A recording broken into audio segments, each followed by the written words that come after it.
মহাদেবের শহর কাশী বা বেনারস সম্বন্ধে প্রায় সবাই জানে। এটি পৃথিবীর অন্যতম প্রাচীন শহর। এখানেই রয়েছে 12 জ্যোতির্লিঙ্গের একটি কাশী বিশ্বনাথ মন্দির। পৃথিবী বিখ্যাত বারাণসীর ঘাটে গঙ্গা আরতি দেখা আমাদের প্রত্যেকের স্বপ্ন।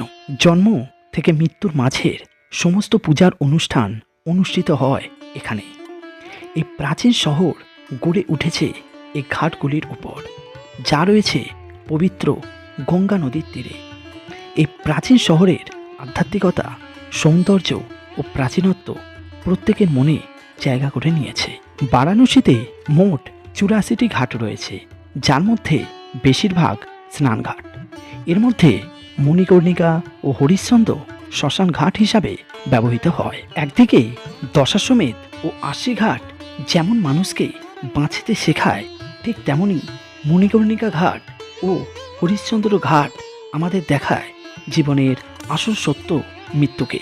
ভারতের আধ্যাত্মিক রাজধানী বেনারস ঘাটের শহর নামেও পরিচিত। যদিও নৌকা করে সকালে বা সন্ধ্যায় আপনারা এই ঘাটগুলি দেখতে পারেন, কিন্তু এই ঘাটগুলির সৌন্দর্য উপভোগ করার জন্য পায়ে হেঁটে ঘাটগুলি ঘুরতে হবে। চলুন তাহলে শুরু করা যাক। এই প্রাচীন শহরকে জানতে হলে আপনাদের বেনারসের এই বিখ্যাত গলির পথ ধরে হাঁটতে হবে। এইসব গলির ভিতর এখনও আপনারা প্রাচীনত্বের ছোঁয়া দেখতে পাবেন। কালভৈরব মন্দির দেখে আমি এখন এসে পৌঁছেছি গণেশ ঘাটে। আমার ঠিক পিছনেই যে ঘাটটা দেখতে পাচ্ছেন, এটা হচ্ছে গণেশ ঘাট। তার পাশে যে ঘাটটা রয়েছে ওটা হচ্ছে মেহতা ঘাট। আর আমার এই দিকে যে ঘাটটা রয়েছে সেটা হচ্ছে ভোসলে ঘাট। এই গণেশ ঘাট আর এই ভোসলে ঘাটের মধ্যখানে একটা ঘাট দেখতে পাচ্ছি, সেটা হচ্ছে অগ্নিশ্বর ঘাট। মেহতা ঘাট 1960 সালে কলকাতার একজন ধনী বণিক বল্লভরাম শালিগ্রাম এটি কিনে নেন এবং তার স্মরণে ঘাটটির নামকরণ করা হয়। তার আগে এটি রামঘাটের অংশ ছিল। মেহতা ঘাটের পাশেই রয়েছে অন্যতম জনপ্রিয় গণেশ ঘাট। তার ঠিক পাশেই ভোঁসলে ঘাট। গঙ্গা নদীর তীরে অবস্থিত এই ঘাটটি নাগপুরের মারাঠা শাসক পরিবার দ্বারা নির্মিত হয়েছিল। এই মারাঠা শাসকরা ভোঁসলে পরিবারের অন্তর্ভুক্ত ছিলেন, তাই এই নামকরণ। এই ঘাটটি বারাণসীর জীবনরেখায় মারাঠা শাসকদের অবদানের একটি উদাহরণ। এই ঘাটের উপরে দুটি গুরুত্বপূর্ণ মন্দির হল যজ্ঞেশ্বর মন্দির ও জমাদিত্য মন্দির। এখান থেকে এবার এই ঘাটগুলো দিয়ে আমি গিয়ে পৌঁছাবো দশাশ্বমেধ ঘাটে এবং সেখানে গিয়ে সন্ধ্যার যে সন্ধ্যা আরতি হবে সেটা উপভোগ করব। তো চলুন তাহলে এই ঘাট দিয়ে দিয়ে আমরা এখন গিয়ে পৌঁছাই দশাশ্বমেধ ঘাটে। আমরা এখন চলেছি বারাণসীর বিখ্যাত ঘাটগুলির অন্যতম শঙ্কটা ঘাট দিয়ে। এটি পূর্বে যমেশ্বর ঘাট নামে পরিচিত ছিল। 18 শতকের গোড়ার দিকে বরোদার রাজা শঙ্কট এই ঘাট তৈরি করেছিলেন। এই ঘাটের উপরে আছে মা শঙ্কটা দেবীর মন্দির। আমরা এখন এসে পড়েছি বারাণসীর গঙ্গা নদীর তীরের অন্যতম পবিত্র শ্মশানঘাট মণিকর্ণিকা ঘাটে। এটি দশাশ্বমেধ ও সিন্ধিয়া ঘাটের মাঝে অবস্থিত। এই ঘাটে দেবী সতীর কর্ণকুন্তল বা কানের দুল পড়েছিল। সংস্কৃত ভাষায় কর্ণকুন্তলকে মণিকর্ণ বলা হয়, তাই থেকেই এই ঘাটের নামকরণ। মণিকর্ণিকা ঘাটের এই শ্মশানে মৃতদেহ দাহ করা হলে মৃতের আত্মা মোক্ষ অর্জন করে এবং পুনর্জন্মের চক্র থেকে মুক্তি লাভ করে। এই কারণে এই ঘাটটি হিন্দুদের কাছে বিশেষ তীর্থস্থান হিসাবে পরিচিত।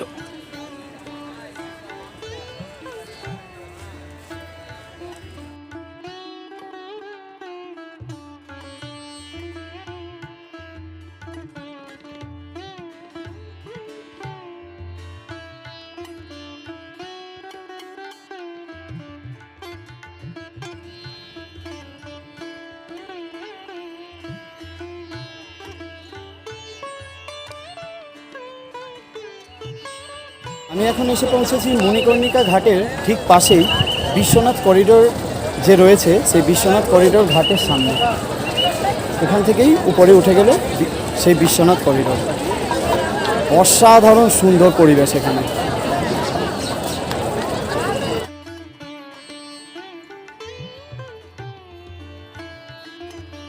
আমি এখন রয়েছি বারাণসীর ঘাটগুলির মধ্যে অন্যতম প্রধান ললিতা ঘাটে। এই ঘাটটির নামকরণ করা হয়েছে হিন্দু দেবী ললিতার নামানুসারে। 17 শতকের গোড়ার দিকে নেপালের রাজা রানা বাহাদুর শাহ দ্বারা এই ঘাটটি নির্মিত হয়েছিল।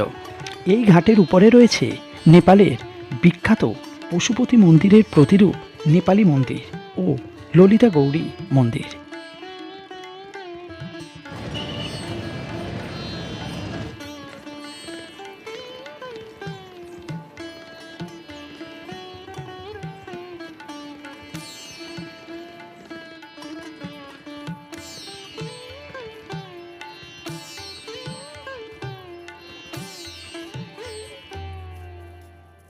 ললিতা ঘাটের 4টি ঘাট পরেই রয়েছে মান মন্দির ঘাট। এটি বারাণসীর গঙ্গা নদীর তীরে অবস্থিত একটি ঐতিহাসিক ঘাট। আমি এখন দাঁড়িয়ে রয়েছি রাজেন্দ্র প্রসাদ ঘাটে, আর আমার ঠিক বাম দিকেই রয়েছে দশাশ্বমেধ ঘাট। আর এই রাজেন্দ্র প্রসাদ ঘাটের ঠিক পাশেই এই যে দেখতে পাওয়া যাচ্ছে আর্কিওলজি সার্ভে অফ ইন্ডিয়া, যেটাকে আপনারা যন্তর মন্তর নামেও জেনে থাকবেন। 17 শতকের গোড়ার দিকে জয়পুরের মহারাজা মানসিংহ দ্বারা এই ঘাটটি নির্মিত হয়েছিল। তার নামেই এই ঘাটের নামকরণ। এই ঘাটটি তার সুন্দর স্থাপত্য এবং জটিল খোদাইয়ের জন্য বিখ্যাত।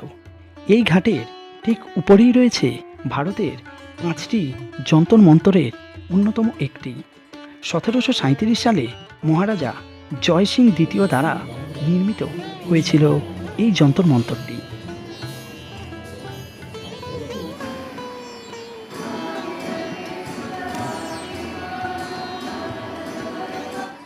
আমি এখন এসে পড়েছি বারাণসীর প্রাচীন ঘাটগুলির মধ্যে অন্যতম দশাশ্বমেধ ঘাটে। কথিত আছে প্রজাপতি ব্রহ্মা দেবাদিদেব মহাদেবকে স্বাগত জানাতে এই ঘাট নির্মাণ করেছিলেন ও এখানে 10টি অশ্বমেধ যজ্ঞ করেন। সেই থেকে এই ঘাটের নাম দশাশ্বমেধ ঘাট। বর্তমান ঘাটটি 1748 সালে পেশোয়ার বালাজি বাজিরাও দ্বারা নির্মিত হয়েছিল। এর কয়েক দশক পর ইন্দোরের রানী অহল্যাবাই হোলকার 1774 সালে এই ঘাটটি পুনর্নির্মাণ করেন। এটি মূলত একটি স্নানঘাট। প্রতিদিন কয়েক হাজার পুণ্যার্থী এখানে স্নান করেন এবং এই ঘাটের মুখ্য আকর্ষণ হল সন্ধ্যার গঙ্গা আরতি। দারুণ সুন্দর সেই আরতি দেখার জন্য প্রতিদিন শত শত মানুষ এই ঘাটে আসেন। দশাশ্বমেধ ঘাটের উপরেই রয়েছে দশাশ্বমেধ ভবন, যেখানে আপনারা সন্ধ্যায় খাওয়া দাওয়া কেনাকাটা ছাড়াও ছোট বাচ্চাদের জন্য বেশ কিছু এন্টারটেনমেন্ট পেয়ে যাবেন।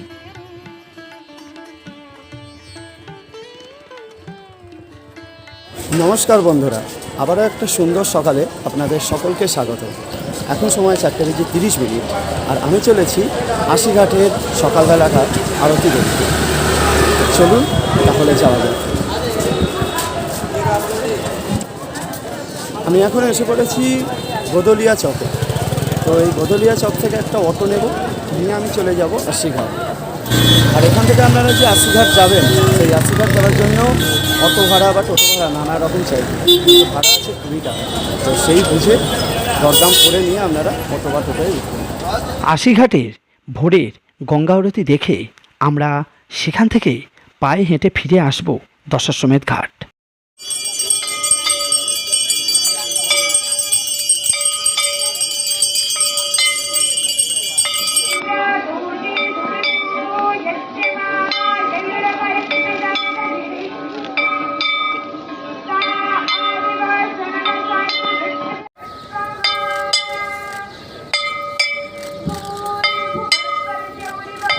আপনারা বেনারস ভ্রমণে এসে আশিঘাটের ভোরের গঙ্গা আরতি ও সেখানে অনুষ্ঠিত সুবহ ই বেনারস, যেটি একটি সাংস্কৃতিক ও আধ্যাত্মিক অনুষ্ঠান, সেটি অবশ্যই দেখবেন। বারাণসীর জনপ্রিয় ঘাটগুলির মধ্যে অন্যতম আশি ঘাট। কর্মপুরাণ, মৎস্যপুরাণ, পদ্মপুরাণ, অগ্নিপুরাণ এবং বিভিন্ন ধর্মগ্রন্থে এর উল্লেখ পাওয়া যায়। পৌরাণিক কাহিনী অনুসারে দেবী দুর্গা শুম্ভ নিশুম্ভ রাক্ষসদের বধ করার পর তার তলবারি ছুঁড়ে মারেন। তলবারিটি যে স্থানে পড়েছিল সেখানে একটি নদী সম্পন্ন হয়েছিল। সেই নদীটির নাম হয় আশি নদী। আমি এখন চলেছি আশি ঘাট থেকে দশাশ্বমেধ ঘাটের দিকে পায়ে হেঁটে। আমি এসেছি রামঘাট থেকে দশাশ্বমেধ ঘাট পায়ে হেঁটে।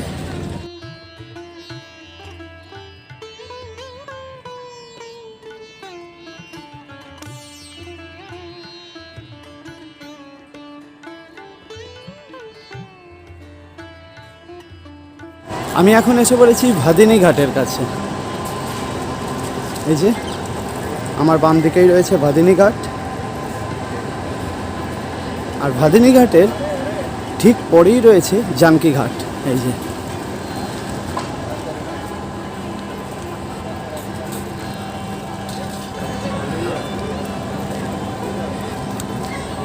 এখানে প্রত্যেকটা ঘাটই একটি অপরটির সঙ্গে জুড়ে রয়েছে।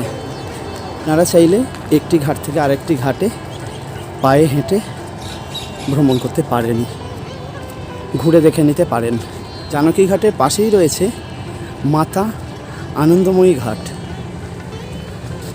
আধ্যাত্মিক গুরু ও সন্ত আনন্দময়ী মা 1944 সালে এই এলাকাটি কিনেছিলেন এবং সেখানে একটি আশ্রম তৈরি করেছিলেন। তার নাম থেকেই এই ঘাটের নামকরণ মাতা আনন্দময়ী ঘাট। দাঁড়িয়ে রয়েছি মা আনন্দময়ী ঘাটের সামনে। চলুন তাহলে এগিয়ে যাওয়া যাক দশাশ্বমেধ ঘাটের দিকে। চলুন।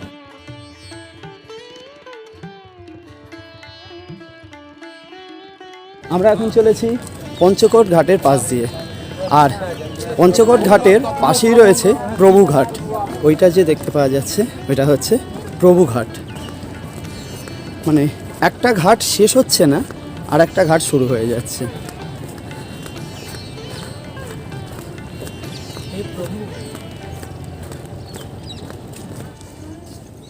আমরা এখন এসে পড়েছি চেতসিং ঘাটে। এই যে চেতসিং ঘাট। এই ঘাটটি 1781 সালে ওয়ারেন হেস্টিংস ও রাজা চেত সিংয়ের মধ্যে সংগঠিত ভয়াবহ যুদ্ধের উদাহরণ। সেই যুদ্ধে চেত সিং পরাজিত হন এবং দুর্গটি ব্রিটিশরা অধিকার করে নেন। এই ঘাটটি তার সৌন্দর্যের জন্যই নয়, বরং তার ঐতিহাসিক তাৎপর্যের জন্য পর্যটকদের কাছে আকর্ষণের কেন্দ্রবিন্দু। চেতসিং ঘাটের ঠিক পাশেই রয়েছে নিরঞ্জন ঘাট। তো আমি এখন চলেছি নিরঞ্জন ঘাট দিয়ে। এই যে আমার বাম দিকেই রয়েছে নিরঞ্জন ঘাট।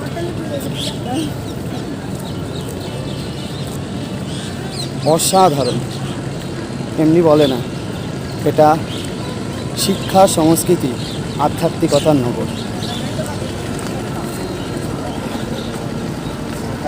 নিরঞ্জন ঘাটের ঠিক পাশেই রয়েছে মহানির্বাণী ঘাট। আপাতত যে আশি ঘাট থেকে হেঁটে হেঁটে এই মহানির্বাণী ঘাট পর্যন্ত এলাম, এই পুরো জার্নিটা, এতটুকুনি জার্নি থেকেই বোঝা যাচ্ছে যে কেন বেনারসকে বলা হয় শিক্ষা, সংস্কৃতি এবং আধ্যাত্মিকতার নগর। চারিদিকে একটা আধ্যাত্মিকতার ছোঁয়া রয়েছে সমস্ত কিছুর মধ্যে। অসাধারণ জায়গা। মানে প্রত্যেক মানুষের অন্তত একবার এই বেনারস ভ্রমণ করাই উচিত।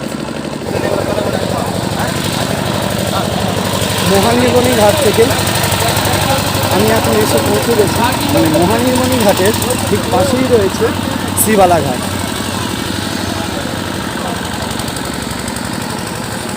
এখন আমি হেঁটে চলেছি শ্রীবালা ঘাট দিয়ে। আর শিবালা ঘাটের পরেই যে ঘাটটা দেখতে পাওয়া যাচ্ছে সেটা হচ্ছে গুলারিয়া ঘাট। গুলারিয়া ঘাট, যা আগে ডান্ডিঘাটের অংশ ছিল এবং শিবালা ঘাটের বর্ধিত অংশ। বেনারসের ধনী বণিক লালুজি অগ্রওয়াল 1819 সালে এই ঘাটটি পুনর্নির্মাণ করেন।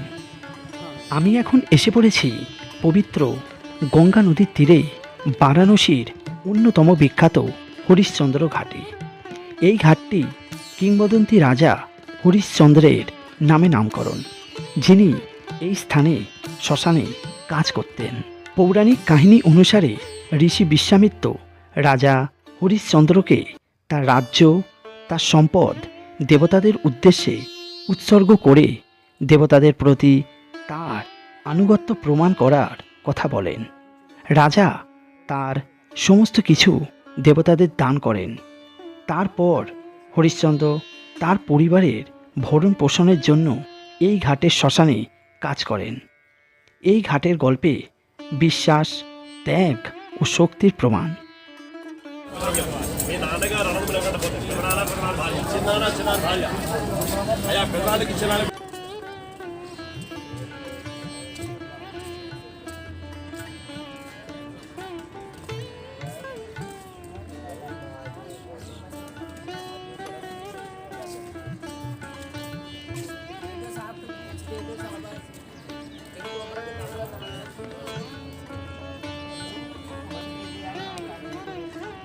না, এমনিতেই ঠিক আছে।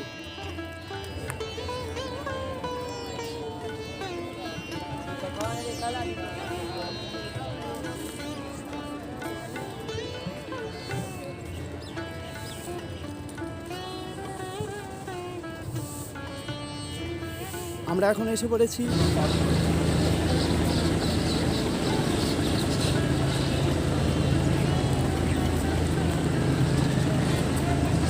আমরা এখন চলেছি চৌসাদ্দি ঘাট দিয়ে। চৌসাদ্দি ঘাট এই যে,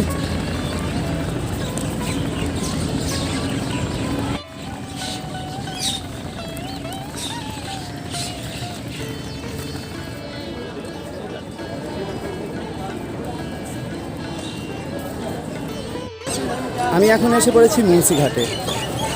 আর মুন্সি ঘাটটা ঠিক এই রকম জমজমাট একটা ঘাট।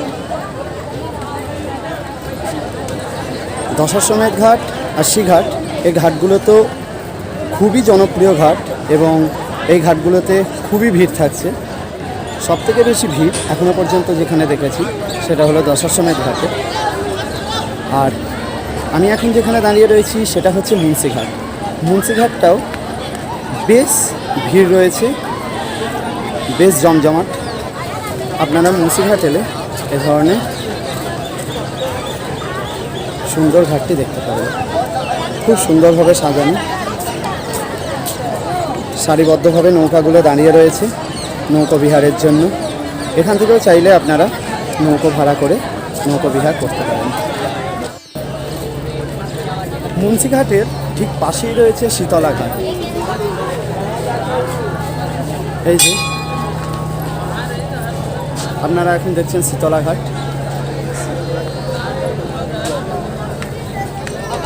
এই শীতলা ঘাটেও শীতলা ঘাটটি হচ্ছে দশাশ্বমেধ ঘাটের ঠিক পাশেই। তো এখানেও সন্ধ্যাবেলায় সন্ধ্যা আরতি হয়। তো আপনারা চাইলে ওই যে দেখতে পাওয়া যাচ্ছে দশাশ্বমেধ ঘাট, ওই যে দশাশ্বমেধ ঘাট, আর দশাশ্বমেধ ঘাটের ঠিক পাশেই রয়েছে এই যে শীতলা ঘাট। আপনারা চাইলে এই দশাশ্বমেধ ঘাটে সন্ধ্যা আরতি না দেখে এখানেও চাইলে সন্ধ্যা আরতি দেখতে পারেন।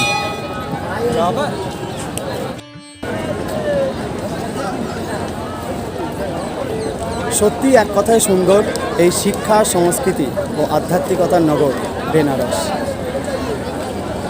আপনাদের সকলেরই জীবনে একবার হলেও এই বেনারস ভ্রমণ অবশ্যই করা উচিত। আর সকালের বেনারস ঠিক এই রকম দেখাচ্ছে, দেখুন চারিদিকটা। আমি এখন দাঁড়িয়ে রয়েছি শীতলা ঘাটে। সকালের শীতলা ঘাটে দৃশ্যটা ঠিক এইরকম, বেশ জমজমাট। এটাও একটা ঘাট। দারুণ সুন্দর পরিবেশ, পুরো নৌকো, পুরো গঙ্গা জুড়ে সব মানুষ নৌকো বিহারে মেতে উঠেছে, দারুণ দেখাচ্ছে।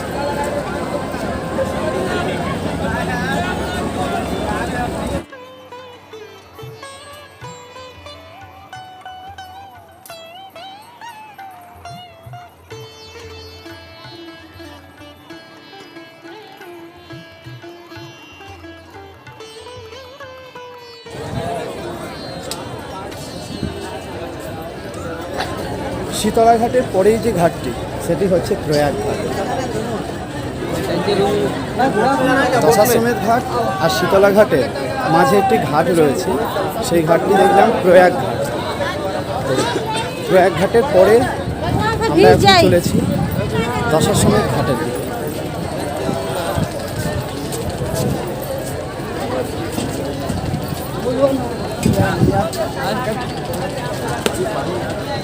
আমরা এখন এসে পড়েছি দশাশ্বমেধ ঘাটে। এই হচ্ছে দশাশ্বমেধ ঘাট।